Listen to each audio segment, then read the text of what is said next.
দর্শক, breaking news. সবাইকে এবার চমক দিয়ে গোলফার টি-20 লিগ খেলতে দেশ থেকে উড়াল দিলেন বাংলাদেশের হার্ড হিটার ব্যাটসম্যান তৌহিদ হৃদয়। দর্শক, বিস্তারিত জানতে হলে ভিডিওটি না টেনে সম্পূর্ণ দেখার অনুরোধ রইল। দর্শক, এবার শ্রীলঙ্কান প্রিমিয়ার লিগ এলপিএলে মাতিয়ে এবার গোলফার টি-20 লিগ খেলার সুযোগ পেয়েছেন বাংলাদেশের হার্ড হিটার তরুণ ব্যাটসম্যান তৌহিদ হৃদয়। দর্শক, শ্রীলঙ্কান প্রিমিয়ার লিগে এবার মাতিয়েছিলেন এই ব্যাটার। তবে শ্রীলঙ্কান প্রিমিয়ার লিগে এলপিএলে ভালো মতো খেলেছিলেন তিনি। দুর্দান্ত পারফরমেন্সে দেখিয়েছিলেন শ্রীলঙ্কার প্রিমিয়ার লিগে বাংলাদেশের হার্ড হিটার ব্যাটসম্যান তৌহিদ হৃদয়। তৌহিদ হৃদয়কে এবার গোলবার টি-20তে নিতে আগ্রহ দেখিয়েছেন টি-20 গোলবার ফ্রাঞ্চি লিগটি।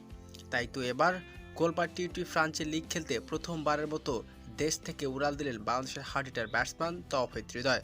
দর্শক, বাংলাদেশের দুর্দান্ত ফর্মে এবার ছিলেন তৌহিদ হৃদয়। টি-20 বিশ্বকাপে এবার দুর্দান্ত মাতিয়েছেন তিনি। তাই তো এবার গোলবার টি-20 লিগ খেলতে উড়াল দিয়েছেন হার্ড হিটার ব্যাটসম্যান তৌহিদ হৃদয়।